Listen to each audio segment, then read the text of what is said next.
আসসালামু আলাইকুম ওরহমতুল্লাহি তাআলা ওয়া বারাকাতুহু। আমি মৌলানা আব্দুল লতিফ আশরাফি। আপনারা দেখতেছেন যে আমাদের ঢিটাইল খেজুরকুড়ি ইসলামিয়া মাদ্রাসার এই যে নতুন বিল্ডিং, সে বিল্ডিংয়েরই কাজ চলতেছে। সে বিল্ডিংয়ে আপনার ওই টাইলস লাগানো হয়েছে মক্কা মদিনার ছবি সহ, প্লাস্টার চলছে।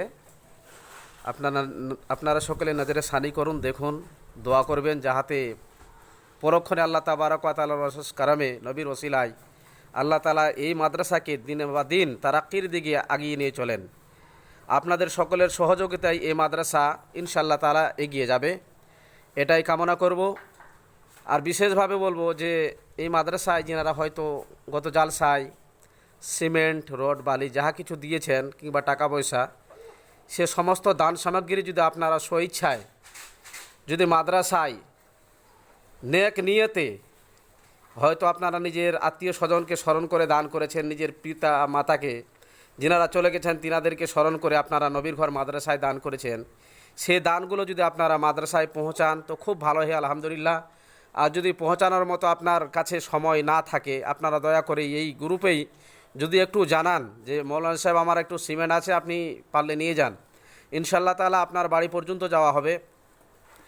আর এই মাদ্রাসায় ইনশাআল্লাহ তাআলা আমরা সকলে দোয়া করব যে দিন বা দিন আল্লাহ তাবারক ওয়া তাআলা যাহাতে এই মাদ্রাসাকে তারাক্কির দিকে এগিয়ে নিয়ে যান। আমাদের কাজ যে চলতেছে, এই কাজের আমাদের যে হেডমিস্ত্রি জনাব মহিবুর রহমান সাহেব, তিনি এই কাজের হেডমিস্ত্রি, যে তিনারাই কাজ করতেছেন, আপনারা দেখতে পাচ্ছেন আলহামদুলিল্লাহ খুব সুন্দরভাবে কাজ হচ্ছে। আমাদের ভিতরের সাইডটা কম বেশি প্লাস্টারের দিকটা শেষ হয়ে গেছে ইনশাল্লাহ, বাহির সাইডটা পুরোটাই আছে। আপনারা যিনারা সিমেন্ট দিয়েছিলেন, দয়া করে যদি সিমেন্টগুলো দেন খুব উপকার হয় মাদ্রাসার, কারণ এটা হচ্ছে নবীর ঘর, সবার সহযোগিতায় সবার দানের উপর নির্ভর করে চলে। যাই হোক, আর বিশেষ করে বলবো যিনারা জানালা দিয়েছেন, দরজা দিয়েছেন, আপনারা দয়া করে জানালে খুব ভালো হয়, কারণ এই প্লাস্টারের পরে পরেই আমাদের এই মাদ্রাসার জানালা এবং দরজার বিশেষ প্রয়োজন হবে। এই সমস্ত জিনিস আমাদের লাগাতে হবে। তাই যাই হোক, এই ভিডিওটা লম্বা বেশি করলাম না, আপনারা দয়া করে দানগুলো একটু দেওয়ার চেষ্টা করবেন ইনশাআল্লাহ তাআলা।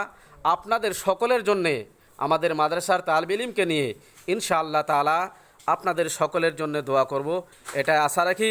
আমার আলোচনা বক্তব্য লম্বা করলাম না, এখান থেকে ইতি করলাম। আসসালামু আলাইকুম ওয়া রাহমাতুল্লাহি তাআলা ওয়া বারাকাতুহু।